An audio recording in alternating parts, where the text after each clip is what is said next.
Kim Cho at Paolo Avellino kumukuha ng buwelo para sa bago nilang announcement. Patindi ng patindi at umiinit na ang usapan tungkol kina Paolo Avellino at Kim Cho.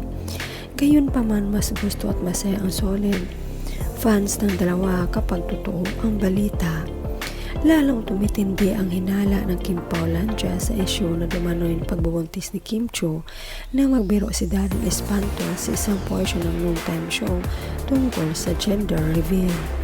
Habang magkasama sina Darren at Bong at Kim sa entablado ng bituin ng salita ang young pop singer at sinabi, tingnan natin ang gender reveal sa baby natin. Hala, malapit na. Is it a boy or a girl? Sumakay naman sa linya si Kim at nagdayog na, hala, oo nga. Tinuro naman ni Bong si Kim pagkatapos nitong ituro si Darren.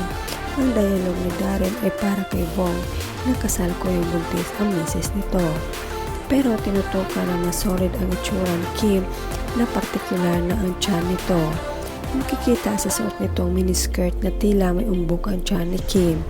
Tila hindi naman conscious si Kim sa mga espekulasyon dahil walang pagtatangka sa itago ang kanyang tiyan ng mga malaking damit dahil sa bagong shot ni Kim na kanyang look sa noontime show niya. Kanya-kanyang reaksyon ang Kim Paulandia. Naniwalang may sasabihin raw ang Kim Pao sa mga susunod na mga araw. Pagbibida ng isang solid, kumukuha lang daw ng buwelo ang Kim Pao para sa bagong nilang announcement. Kung ito man ay tungkol sa kanilang personal life, estado o sa kumakalat na bagong movie project, abangan na lang daw ang buong Kim Paulandia. Pero hanggat walang direktang paglilinaw, komento na Kim at Paolo tungkol sa chika, walang sinuman ang makapagbigay ng resibo sa chismis na kung ito ay totoo o hindi. Heto chika ng netizens. Thank you Lord. Kung totoong buntis si Kimi, masaya ako kasi edad na rin 36 na siya. So happy talaga ako sa mga nangyayari sa Kim Pao. Lalo na buntis si Kimi. Lord, ingatan mo po si Kimi at Paolo. Iba ang tami ni Kimi. Masisindi ako. Base ang mga biroan ni Bong at Darren, parang totoo eh. Wala naman taong magagawa at saka mahal na mahal ni Paolo si Kimi.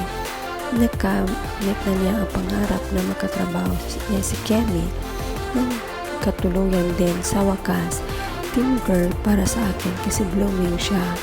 Pero sa totoo lang, hindi ako nagdilulo na magjowa sila kasi for real naman na sila talaga ang dilulo.